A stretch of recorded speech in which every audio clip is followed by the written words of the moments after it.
Amado Deus, Pai querido, nós te glorificamos por esta hora, por esta manhã, por este momento em que o Senhor nos tem trazido aqui. E certamente, ó Deus, o Senhor tem algo a nos acrescentar. E nós te pedimos, acrescenta-nos a porção desse dia, acrescenta-nos a porção necessária para a nossa vitória em todos os dias, ó Deus, para que a nossa caminhada seja iluminada por Ti, por Tua graça. Por isso, capacita-nos a aprender, Deus, capacita-nos a compreender, capacita-nos a ter humildade, capacita-nos a ser aquilo que o Senhor deseja que sejamos, ó Deus, para que Tu cresça e nós, Senhor, possamos usufruir, ó Deus, da Tua misericórdia sobre nós. Então derrama-te sobre nós nesta manhã, ó Deus, dissipa as nossas trevas, ó Deus, joga por terra, Senhor, as nossas imperfeições, toma-nos pela Tua mão, ó Deus, e nos conduz para vermos o triunfo da Tua glória na nossa vida. Assim, nesta manhã, repreende, joga por terra os principados e as potestades, as ciladas do inimigo, as hostes infernais do mal, as armas de Satanás sejam envergonhadas e todo o reino das trevas, Senhor, mais uma vez ouça que só o Senhor é Deus. Por isso, toma-nos, ó Deus, nesta manhã e capacita-nos a sermos o que o Senhor preparou para nós. Em o nome santo do Senhor Jesus. Amém. Amém. Então, eu queria nesta oportunidade, nós concluímos a nossa apostila e eu vou estar lhe ordenando aquilo ali para montar um livro com 2 conteúdos de seminário que nós atravessamos aí e ficou algo assim estarrecedor.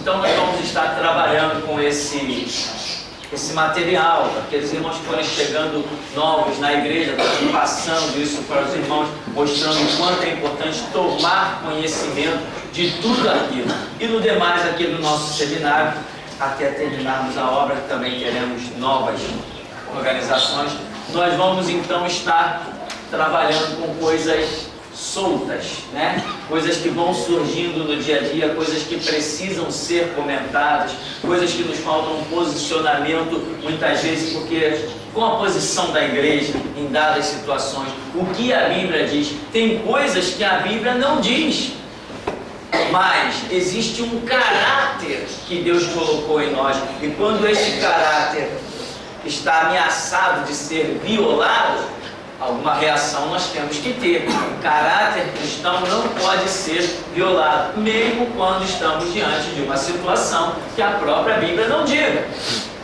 Então, nessas coisas todas, nós vamos estar aqui procurando observar e entender. Se você tem alguma pergunta, eu gostaria que nesse momento, antes de nós entrarmos em alguns detalhes que nós temos aqui, de jornal, de coisas que estão sendo distribuídas no centro da cidade, que o irmão Marco trouxe essa semana, coisa assim, importantíssima, coisa tremenda. E eu gostaria de saber se você tem alguma pergunta do que já passou. Nós vamos dar assim um panorama rápido, né? Alguma coisa que você ficou em dúvida, pastor, não compreendi aquilo, não compreendi aquilo outro, eu ouvi dizer isso, eu fiquei em dúvida. Por exemplo, uma pessoa que já acompanha o nosso site durante um certo tempo escreveu um e-mail dizendo que ficou em dúvida porque alguém expôs para ela textos do apóstolo Paulo em que a pessoa e a determinada denominação dessa pessoa acreditava na predestinação, e expôs para ele os textos de Paulo, e ele diz que ficou confuso. Quer dizer, uma pessoa que está visitando o nosso site há mais de um ano e que se depara com textos de Paulo sobre a predestinação e fica confuso, essa pessoa está brincando de gastar dinheiro na internet e gastar tempo. Ela não está estudando, ela não está se empenhando, ela não está realmente se dedicando. Pastor, já visitei todo o site. É mesmo? E por que tem dúvida sobre a predestinação? Por que não teve respostas?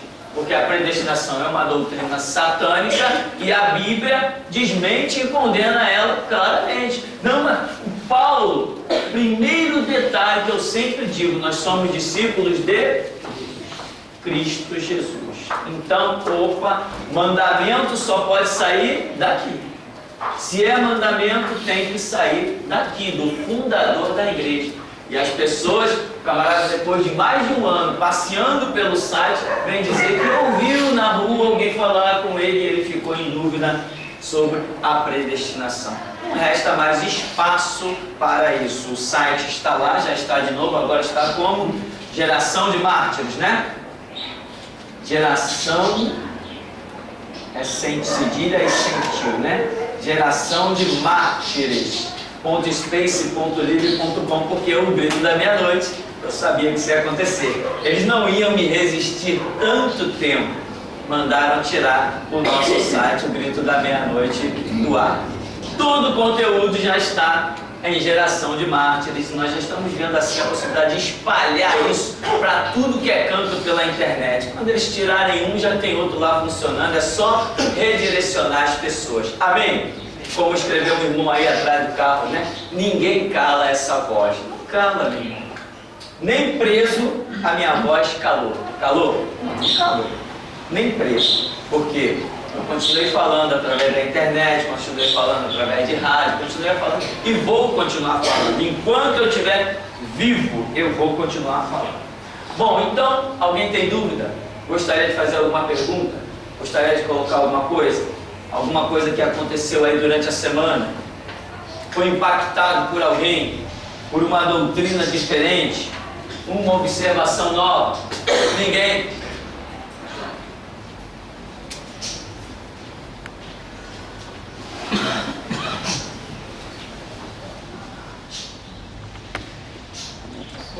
Paz para os irmãos. Só uma colocação a respeito da dúvida desse rapaz quanto à predestinação. O próprio apóstolo Paulo diz lá em Timóteo 2, ele diz que Deus quer que todos se salvem. Tem um versículo lá em 2 Timóteo, não sei se é o 4, e o próprio apóstolo Paulo diz que Deus quer que todos se salvem. Então, se ele tivesse pelo menos lido esse versículo, ele não teria esse tipo de confusão na mente dele, porque seria até uma incoerência Deus predestinar alguém a alguma coisa e nesse versículo aí o próprio Paulo defender que Deus quer que todos se salvem. Não é verdade isso? Exato. É uma incoerência. O que acontece sobre a questão é uma má interpretação sobre as coisas que Paulo diz. Paulo não diz que ninguém está predestinado. Ele diz que nós fomos predestinados em Cristo Jesus. É isto que Paulo diz. Ele não diz que nós somos predestinados. Ele diz que nós somos predestinados em Cristo Jesus. Ou seja, uma vez que eu estou em Cristo, só me resta um caminho, é o céu. Então Paulo diz que isto é uma predestinação. Quando? Uma vez que eu estou passando por Cristo Jesus. É muito claro o que Paulo diz. Porém, mais radical eu sou em dizer, peraí, seja lá o que quer que Paulo tenha dito, eu tenho que saber ir para Cristo. As pessoas hoje são discípulos de Pedro, são discípulos de Tiago, são discípulos de João, são discípulos do pastor da Assembleia fulano de tal, discípulos do pastor Batista, mas não estão sendo discípulos de Jesus. Porque conhecem tudo. Já viu umas igrejas que tem um culto satânico chamado culto de doutrina? Já ouviu falar nisso? Tem umas igrejas aí que tem esse culto, isso para mim é um culto satânico, chamado culto de doutrina. Doutrina para nós cristãos só existe uma, que é o ensino bíblico. Esse papo de, irmão, aqui na igreja o nosso costume é o cabelo arrastando no pé, é o pé arrastando no cabelo, é a blusa sem decote, olha, mede tantos palmos para baixo, tantos palmos para cima. Isso para mim se chama satanismo.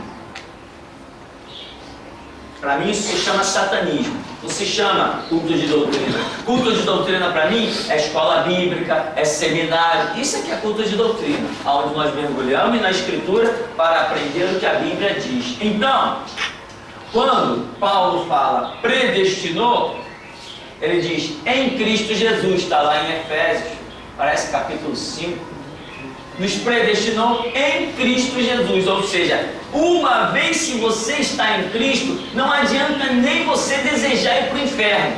Não, Jesus, eu creio que o Senhor é o Senhor, eu creio que o Senhor é Salvador, e eu vou ser um cumpridor do Evangelho, mas eu quero ir para o inferno. Jesus vai dizer assim, não posso chegar no inferno. Por quê? Porque se você está andando na palavra, a palavra te conduz ao céu. Paulo diz assim, nos predestinou em Cristo Jesus. Porque uma vez que você está em Cristo, você se torna uma nova criatura. Ou seja, uma criatura destinada ao céu. Não tem jeito. Jesus disse, eu sou o caminho, a verdade e a vida. Ninguém vem ao Pai senão por mim. Se você está em Cristo, você vai ter que ir para o céu. É a regra de Deus. Ah, não quer ir para o céu? Então pula fora de Jesus. Abandona ele, larga ele, vai para a maconha, para a cocaína, para o homossexualismo, vai para a prostituição, vai para o lesbianismo. Aí sim, aí você tem o seu caminho para o inferno garantido. Mas se você estiver em Cristo, não tem jeito. Nem que os anjos te peguem na força, mas te levam para o céu. Isto é uma predestinação pela, como que Paulo mesmo, Pedro fala, pela onisciência de Deus. Ele determinou que se você entrar no caminho de Cristo, você vai para o céu e não adianta a discussão. Mesmo que você fique no céu emburrado, eu não queria estar aqui, vai ter que ficar a eternidade lá. Porque você cumpriu o mandamento, você cumpriu a regra. Se você não quer ir para o céu, toma outro rumo. Mas se você está no rumo de Cristo, você vai ter que ir para o céu. Paulo diz, nos predestinou em Cristo Jesus. Então, isso não é nem difícil de entender. Mas, então tem pessoas por aí que não estão se dedicando o que deveria se dedicar. Mas nós vamos cumprindo o nosso papel, até aqui nos tem ajudado o Senhor, né?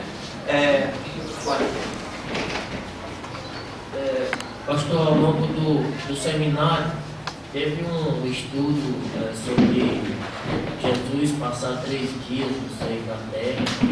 E eu lembro que o pastor comentou que o sábado era grande e que seria 2 dias o sábado. E eu não entendi bem sobre os 2 dias do sábado do seio. O apóstolo João escreve dizendo que grande era aquele dia de sábado.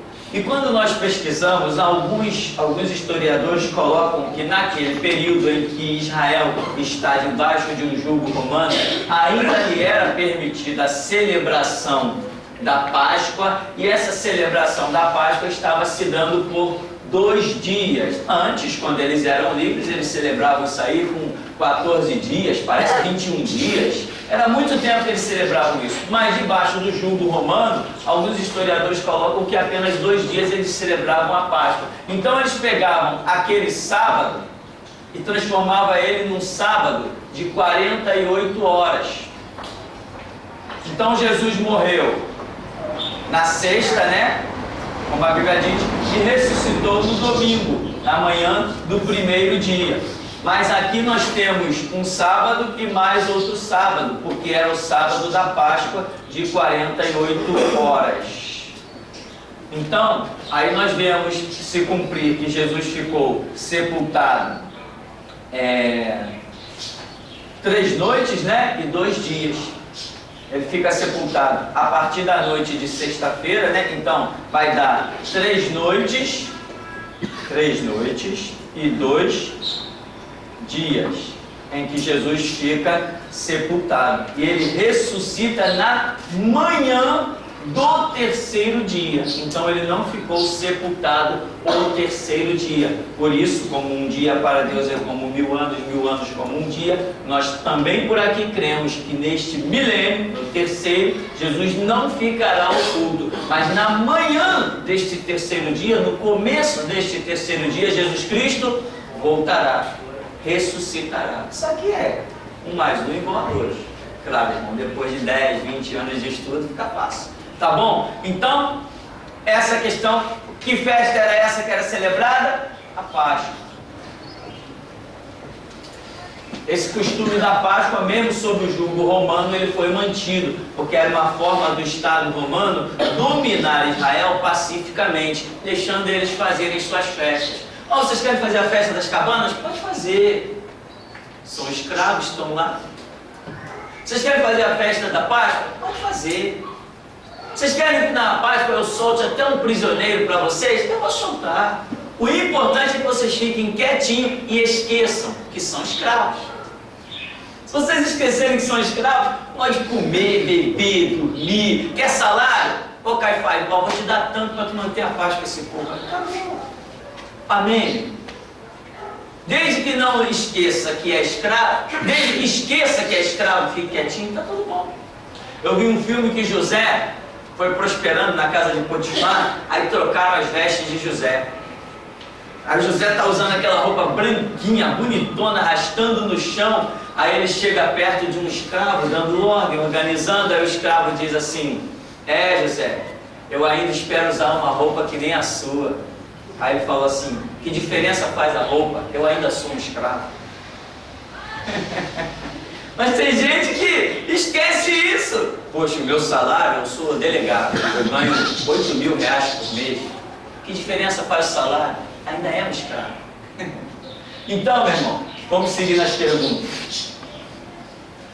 Um estudo interessante e importante é maldições e maldições hereditárias. O senhor não retornou esse estudo, né? A nossa libertação diária. Exato, esse negócio sobre maldições é, para alguns, muito polêmicos. Para mim não, para mim maldição é uma realidade, né? Muita gente, até crente, se baseia em textos fora dos seus contextos, como por exemplo, eu já vi um pregador na televisão, em 2 Coríntios 5,17, que diz: se alguém está em Cristo Jesus, é nova criatura, as coisas velhas se passaram, tudo se fez novo. Aí o camarada diz: está vendo? Não existe nada de maldição. Isso é besteira, falar de maldição é coisa de bobo. Não, não é. Por quê? Porque o texto e o contexto que Paulo escreve aqui, primeiro que é Paulo, o contexto é, ou melhor, não é sobre maldição. Então eu não posso tirar um texto que não fale sobre maldição e venho aplicá-lo dentro do contexto de maldição. Aí eu estou tirando um texto do seu contexto.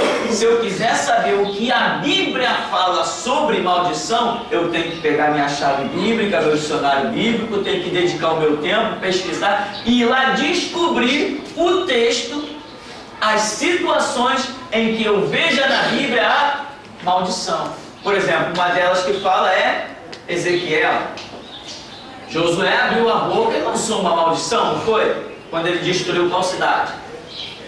Jericó. Ele falou assim: nunca mais essa cidade será erguida. Se alguém reedificar essa cidade, quando lançar os fundamentos, o seu filho mais novo vai morrer. E quando for colocar os portais, o seu primogênito vai morrer. Passaram-se, muitos anos. Aí nós vemos alguém indo lá reedificar a cidade de Jericó. Nem sabia, talvez, quem tivesse sido Josué. O camarada nem sabia que Josué lançou uma maldição sobre aquela cidade. Ninguém sabia de nada. Mas ele foi lá, e a Bíblia diz: quando ele lança o fundamento, um filho morre. Quando ele coloca os portais, o outro filho morre. Ué, existe ou não existe maldição? Ah, pastor, mas existe no tempo do Antigo Testamento. É mesmo? Me prova que isso aqui ficou retido no Antigo Testamento. Se eu tiver provas, é diferente. Se eu tiver provas, é diferente. Agora, se eu tiver a minha decisão aqui, não, ficou para o Antigo Testamento. Opa, sou eu que acho, sou eu que penso. E o que eu penso, o que eu acho, não é a verdade. A verdade é o que está revelado na Bíblia. Então, por exemplo, nós vemos crentes, eu conheci muitos cristãos debaixo de maldição. Por exemplo, o tempo que eu fui membro da Igreja Batista, eu fui membro de uma igreja batista próxima daqui, e dentro dessa igreja eu pude detectar muitas pessoas vivendo debaixo de maldição. O avô tinha traído a avó, o pai tinha traído a mãe, o filho traiu. O filho traiu a esposa. Aí todo mundo, poxa, que coincidência, né? É mesmo, coincidência. Eu também acho que coincidência, né? Aquela situação de traição, vem se perpetuando na família. Eu conheci um camarada, numa empresa onde eu trabalhei, que o avô tinha sofrido um acidente de carro e machucou a perna direita. O pai sofreu um acidente de carro e machucou a perna direita. O filho sofreu um acidente de carro e machucou a perna direita. Coincidência? Mas tanta coisa para machucar naquela família, só tinha acidente que machucava a perna direita.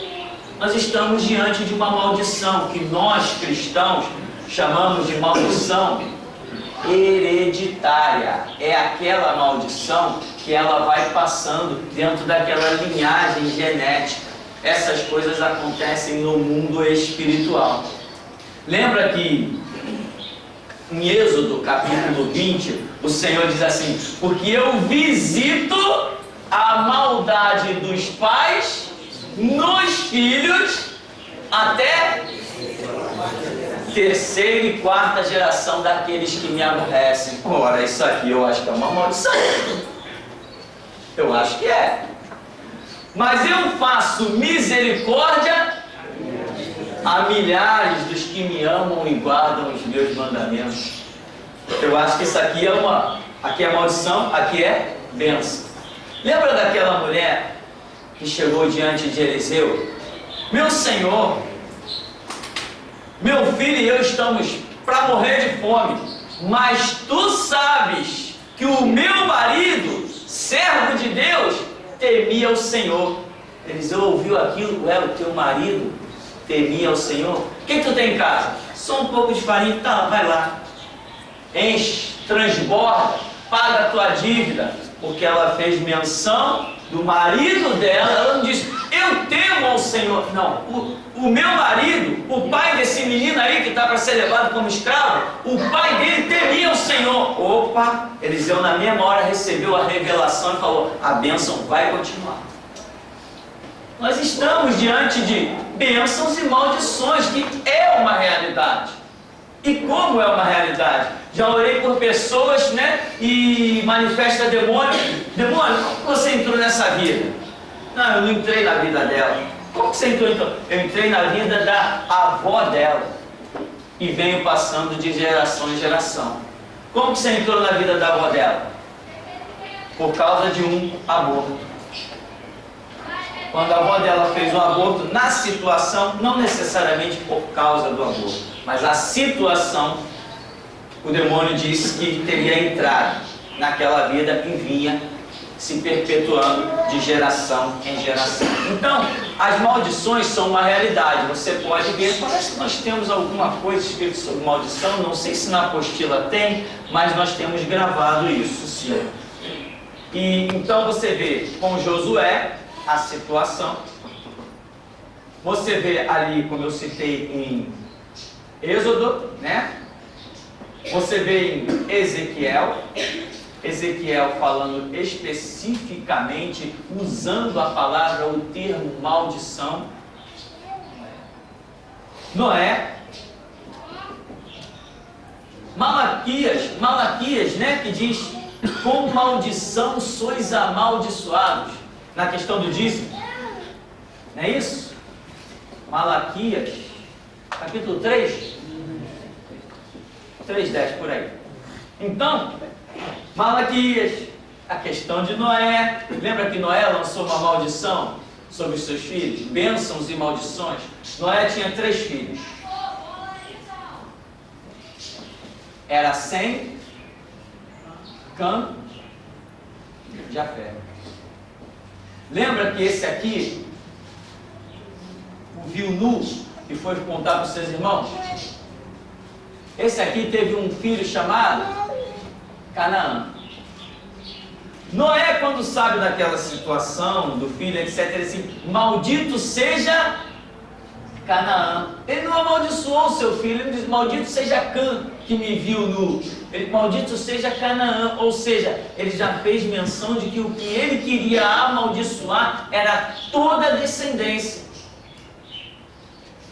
Ele se irou de tal maneira que ele queria amaldiçoar toda a descendência. E a culpa foi dele, que encheu a cara, né? Mas uma unção estava sobre ele, que muita gente não entende. Quando, vou repetir, quando a unção está sobre alguém, é perigoso. Quando está, tá bom? Deixa eu botar uma interrogação aqui. Quando está, o camarada pode até estar errado, mas se a unção ainda está sobre ele, a história, mesmo ele errado, é complicada. Porque unção, meu irmão, é um negócio sério, é um investimento de Deus. E a unção, ela não sai instantaneamente por um delito. Existe um tempo, existem redundâncias em delitos para que esta unção saia. Então, enquanto ela não sai, o abrir da boca pode gerar uma série de situações. Então, o que Noé diz? Sem vai ser bendito, etc. Sem gerou os semitas, que são o povo de Israel, que enriqueceu e etc, etc. Jafé são aqueles que compuseram ali a Europa, também, povo próspero, povo rico, etc, etc. Os descendentes de Canaã se alojaram na África. São escravos ou não são escravos? Olha a história da África, pelos descendentes de Canaã. A história da África é cruel. Por quê? Porque Noé aqui lançou bênção e aqui lançou maldição. Maldição, bênção não existe? Existe sim. Claro que existe. Aí a pessoa diz: mas eu aceitei Jesus. Eu também. Também aceitei Jesus. A minha Bíblia me diz que quando eu creio em Cristo, eu recebo o Espírito Santo como penhor da herança. A minha fé faz com que o Espírito Santo habite em mim, e se eu permaneço na fé, eu alcançarei a salvação. Este é o caminho que a Bíblia aponta, do crer, da ação do Espírito Santo e da salvação. Tá? E a maldição? A quebra da maldição. Aqui, nesse caminho, a Bíblia não mostra a quebra da maldição. E quantas pessoas, como esses que eu falei aí, de traição, vivendo dentro da igreja, ó, foram meus professores. Vivendo dentro da igreja, mas debaixo de maldição. Quantas pessoas, mesmo crentes, não se firmam em nenhum emprego? Quantas pessoas estão constantemente gastando dinheiro com remédios o tempo todo? Quantas pessoas estão vivendo num lar com desentendimento o tempo todo? E muita gente não para orar, para clamar, para buscar e para descobrir que isso é uma maldição. Eu tive uma professora no seminário, chamava-se Rosemary. Rosemary, acho que era isso. Esta professora, lá na igreja que eu congreguei lá durante 5 bons e maravilhosos anos, essa professora, ela conta que estava orando. A avó dela havia morrido com um problema no coração. A mãe dela morreu com um problema no coração. Ela conta que estava orando e isto veio à memória dela. E ela falou assim: Senhor, será que isso aí é uma maldição? Será que vai acontecer comigo? Ela conta que só ouviu uma voz: você é a próxima. Só ouviu isso? Você é a próxima. Acabou, meu irmão. Você é a próxima. Agora, você crê que Deus é poderoso? A Bíblia diz: põe a tua boca no pó, talvez haja esperança. Sabe o que ela fez? Ela arrumou a mala dela, arrumou a roupa dela, como se ela fosse mudar para o hospital, e foi para a igreja. E foi para o culto. Levou tudo que era a roupa que ela precisava, mudança para ficar lá. uns tempos. Chegou no culto, o poder de Deus veio e tum, ela caiu no poder de Deus, caiu assim no chão. Quando ela caiu, o peito aqui inchou assustadoramente. E o pastor recebeu a revelação, está sendo operada no coração. Lá ficou uns 4 dias na igreja. E a equipe lá, o pessoal da igreja, cuidando dela. Depois dos 4 dias, desinchou, acabou o problema. Era uma maldição que vinha de uma linhagem que ela poderia dizer assim: ah, mas eu não tinha culpa dos problemas do meu avô, da minha mãe. E eu diria: eu também não tenho culpa de Adão, eu não fui eu que comi maçã, sou nem muito chegado a ela, eu prefiro uma pera. Eu não tenho culpa de Adão ter pecado, mas Deus disse: Adão, por tua culpa, toda a terra será maldita. Ah, então, quem sou eu para contender com o Todo-Poderoso? Se ele disse que é assim, ponto final. Então as maldições existem. Eu tenho experiências no dia a dia para poder dizer isso, e tenho um conhecimento bíblico também, que até hoje ninguém me provou o contrário. Então, esta era minha professora do seminário. Uma mulher conhecedora de Bíblia, até então, na época, era um fenômeno para nós. Conseguia guardar os textos bíblicos na cabeça e dar aula. Enquanto todo mundo dava aula com livro, com enciclopédia, com dicionário, ela só dava aula só com a Bíblia. Mas o Espírito Santo diz: você é a próxima. Porque estava orando, estava buscando, e ele mesmo lembrou para ela que a avó, a mãe já tinham infartado, já tinham tido um problema de coração.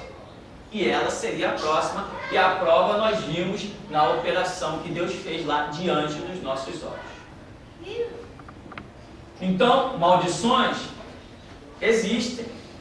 Ah, pastor, se eu tenho uma maldição na minha vida, o que eu faço para me livrar dela? A grande pergunta. Quem queria fazer essa pergunta? Tinha alguém que queria fazer ela? É lógico, se tem uma maldição na minha vida, eu nem sei que ela existe, como que eu vou me livrar? Como que eu sei que ela não vai me pegar?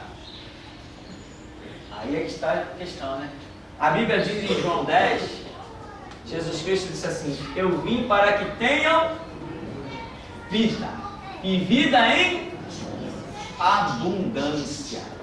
Mas aí as pessoas dizem: não, eu já creio em Jesus, eu leio a Bíblia, eu vou na igreja, eu sou salvo, eu estou feliz da vida, né? Sai cantando que nem a borboleta, de flor em flor.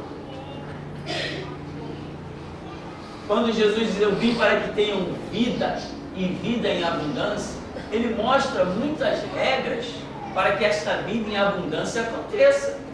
Em Apocalipse 2:10 ele diz o quê?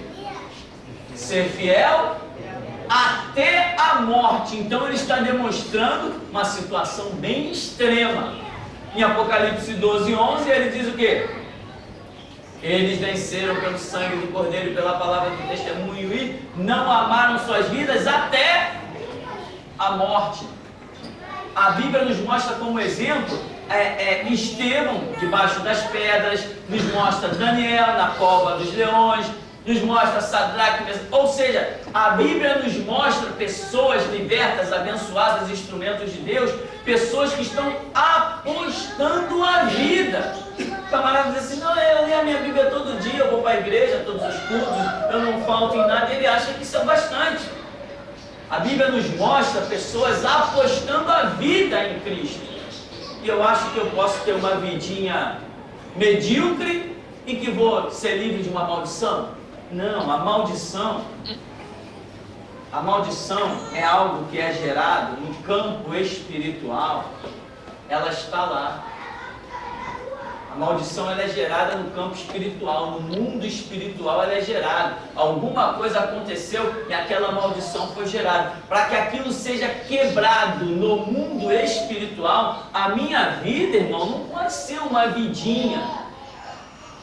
Não pode ser uma vidinha. Eu tenho que me aproximar de Jesus, eu tenho que amá-lo, eu tenho que crescer na graça e no conhecimento, eu tenho que pagar o preço das renúncias do seguir a Cristo. Eu tenho que estar disposto a derramar o meu sangue para confirmar o meu testemunho de seguir a Jesus Cristo.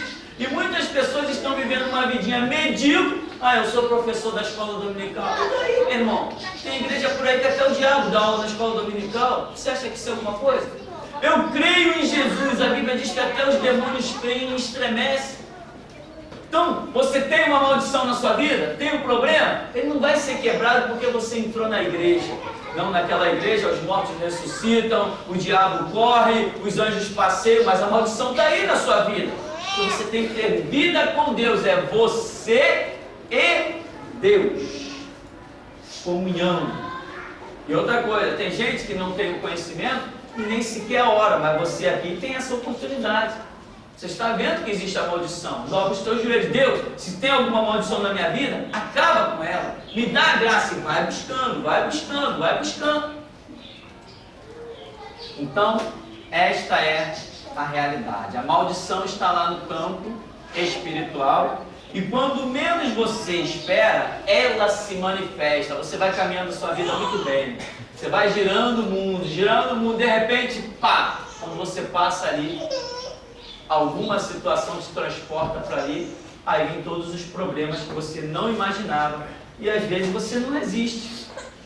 Não resiste mesmo, né? Como por exemplo, o e-mail que eu recebi de um rapaz aí. Pastor,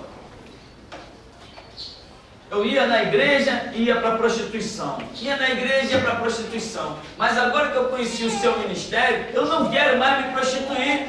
Só que eu não encontro forças para vencer. Porque brincou, conheceu a Bíblia e caminhou errado. Conheceu a Bíblia, caminhou errado. O que isso gerou? Uma maldição. O diabo jogou uma corrente em cima dele, porque ele brincou com a verdade. Agora ele pode se restaurar? Pode, mas o preço é dobrado. O preço é dobrado. Amém? Alguma pergunta ainda? Pastor, eu gostaria de ler 3 versículos que o senhor me tirasse uma Bíblia. Se a igreja quiser comprar, Mateus 27, 51 a 53. Diz assim: E eis que o véu do templo se rasgou em dois, de alto a baixo, e tremeu a terra, e fenderam-se as pernas, e abriram-se os sepulcros, e muitos corpos de santos que dormiam foram ressuscitados. E, saindo dos sepulcros, depois da ressurreição dele, entraram na cidade santa e apareceram a muitos.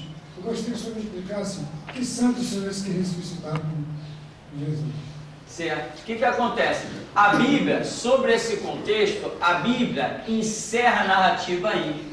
Depois, Hebreus, capítulo 11, vai dizer também que alguns não aceitaram a sua ressurreição, esperando uma melhor situação, vamos assim dizer. Parece que Hebreus menciona um pouco ainda sobre o que é isso aqui, mas tanto Mateus quanto Hebreus deixam narrativas muito pequenas para que nós cheguemos a alguma conclusão diferente da simples realidade de que quando Jesus morreu, pessoas ressuscitaram, santos. Esses santos que nós vamos entender, não vamos nem considerar os santos do Novo Testamento, porque até então a obra de Jesus está ali num começo que não podemos. Mas esses santos que eu acredito são santos do Antigo Testamento, ou seja, pessoas que serviram a Deus no Antigo Testamento, ressuscitaram, entraram na cidade, foram vistas por muitos, como a Bíblia diz, mas não quer dizer que tenham sido reconhecidas. Alguém discerniu a situação, como por exemplo o escritor Mateus ou os apóstolos de Jesus podem ter discernido a situação, mas não quer dizer que alguém tenha visto. E ali Josué? Primeiro, não ia reconhecer Josué. Josué viveu mais de 1000 anos antes. Não iam reconhecer Josué. Ah, ali, me ajuda aí o nome de alguém. Ali Gideão. Ninguém ia reconhecer Gideão. Então, só que o que acontece? Seja lá quem quer que tenha ressuscitado e entrado na cidade, a Bíblia não descreve mais nenhum detalhe sobre o que aconteceu, o que aconteceu na vida desses homens que entraram na cidade. A Bíblia não diz mais nenhum detalhe. Se eles, depois dessa aparição, foram levados para o céu, ou seja lá o que quer que tenha sido, a Bíblia não diz. Então eu costumo dizer o seguinte: quando a Bíblia não diz, eu não posso dizer. Amém? Quando a Bíblia não diz, eu não posso, eu não devo dizer. Eu só posso falar daquilo que eu sei, que a Bíblia revela, que Deus revela. Então, o que a Bíblia fala sobre essa situação? Fala só isso. Então acabou a história. Só temos isso para falar sobre essa questão. Porque a Bíblia não fala. Eu já vasculhei a Bíblia para tudo que é canto, rodapé, enciclopédia, dicionário. Esse assunto está encerrado aqui. Ninguém mais toca nesse assunto, a não ser Hebreus, que dá um versículozinho, uma frase, acabou a história. Então não tenho mais o que falar. Sobre a questão, por exemplo, das maldições, há muito o que falar. A Bíblia é abundante em mostrar o contexto das maldições.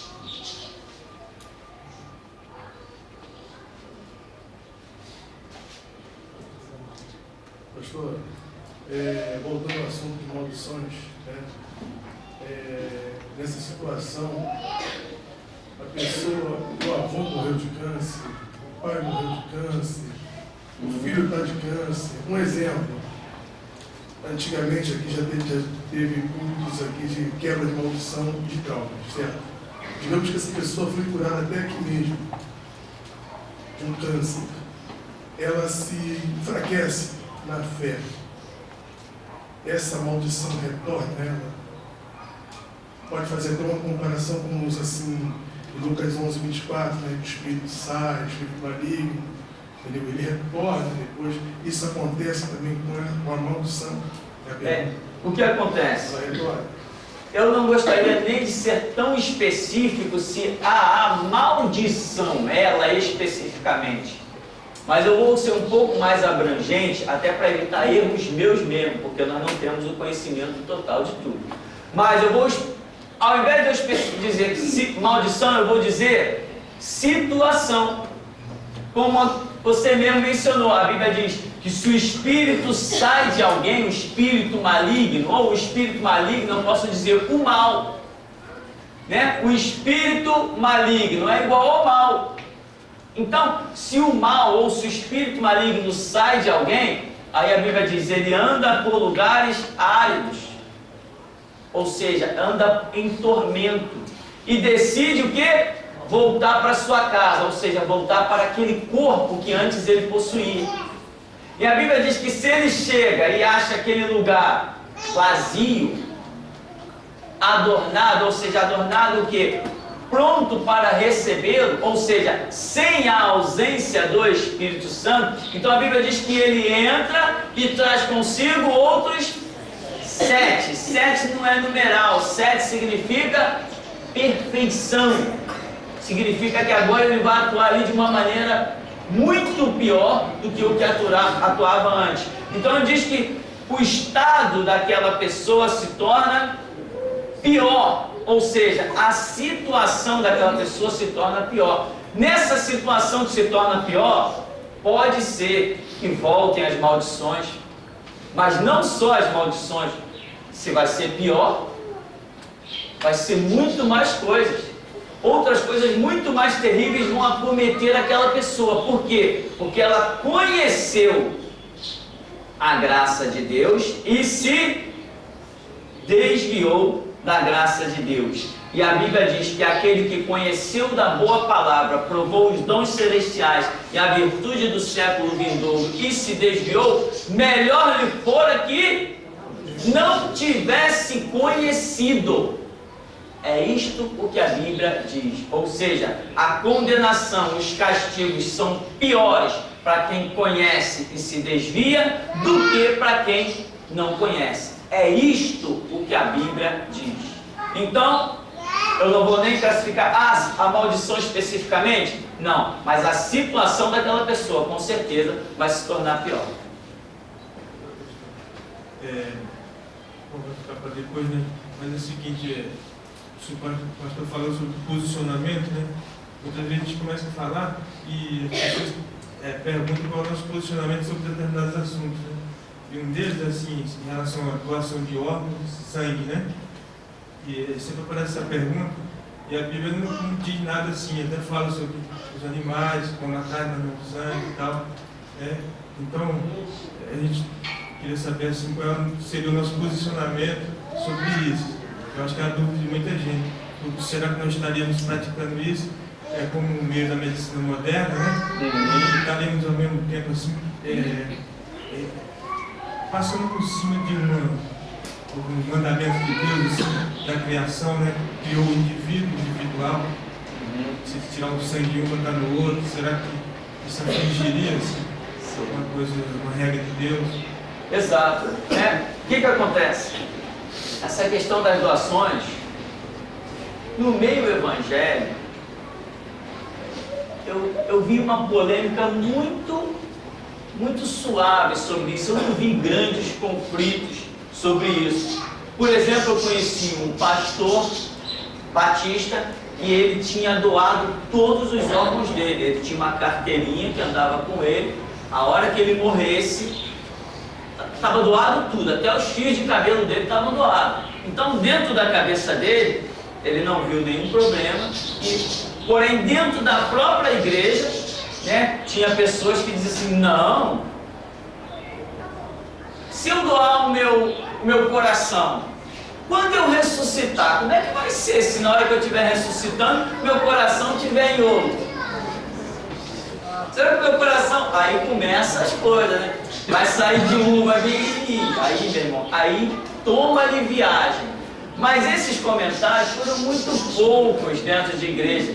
E particularmente eu acho que não tem nada a ver com a realidade. Eu não vou dizer aqui para você simplesmente devemos ou podemos doar. Não, eu acho o seguinte: o melhor caminho é o da oração. Por exemplo, eu tinha uma carteira de motorista que eu era doador. Eu era doador. Quando eu renovei, não sei por que, tiraram. Será que... Não, isso aqui não presta. Só se foi tiraram. Então eu peguei, eu era doador da carteira anterior. Quando eu renovei a carteira, não era mais doador. Então veja que cada um tem a sua cuca. Agora esse papo de que o meu órgão vai estar em um quando eu ressuscitar, como é que vai ser? Isso aí já é coisa, historinha de criança. Isso aí já não cabe mais, não tem sentido nós desenvolvermos uma linha de pensamento totalmente extra-bíblica, que apenas faz parte das nossas faculdades, né, hollywoodanas aqui, coisa de Steven Spielberg, né? Ressuscitei, o coração sai de um e o cara morre lá, e lá vou eu com o coração do cara. Essas coisas não têm muito sentido, são pensamentos que nós desenvolvemos, mas não temos base real para dizer que algo vai ser assim ou deixar de ser. Então eu costumo dizer: quer doar? Meu irmão, orou? O que Jesus te disse? Ah, não te disse nada. Eu não vejo problema nenhum. Hoje nós temos pessoas que doam sangue, não fez mal nenhum a elas, né? Estão doando, inclusive dizem que doar sangue é bom, né? Dizem que doar sangue é bom, sei lá. Eu não entendo nada de ciência. Outra coisa, tem pais doando rim para filhos e os dois estão vivendo muito bem. Um com o rim do outro, um com apenas um rim, essas coisas assim. E outras coisas mais a ciência conseguiu. Agora a ciência já está conseguindo, inclusive, criar todos os órgãos que nós temos, coração, pulmão, rim, tudo artificialmente. Ou seja, dá para transformar a pessoa quase que num robô, né? Todos esses órgãos mecânicos, como o coração, que é apenas um órgão mecânico, tudo pode já ser substituído. Tudo tem seu preço. Mas então, uma pessoa que tinha um problema de coração pode trocar por um coração artificial. E quanto tempo ela vai viver com aquele coração ali? Por essas e outras também eu acredito que estamos chegando no final de uma era. Porque senão as coisas podem complicar. Eu creio que realmente nós estamos chegando ao final da era da igreja e ao final de uma série de processos que existem hoje no mundo. Porque certas coisas, na minha cabeça aqui, eu acho que certas coisas não poderão subsistir por muito tempo. Então, doação de órgão. Se você quer, doe. Se você não quer, não doe. Mas o que a Bíblia diz? A Bíblia, pelo que eu tenho visto, não diz nada. A Bíblia não fala nada sobre isso. E essas ideias, mas o meu órgão está lá em ressurreição e pó da terra são só ideias, coisas das nossas cabeças, mas biblicamente o que a Bíblia diz. E tem mais, eu já orei sobre isso. E sabe qual a resposta que eu tive? Nenhuma. Nenhuma. Tive nenhuma resposta sobre isso. Eu acredito que é como assim, se não fizesse a mínima importância, se você vai doar, se você não vai doar, vai fazer importância em quem vai receber os seus órgãos, mas na sua vida espiritual, na sua ressurreição, pelo que eu entendo, não vai fazer a mínima diferença. Amém? Vamos dar uma paradinha então, já já a gente volta, que a hora já avançou.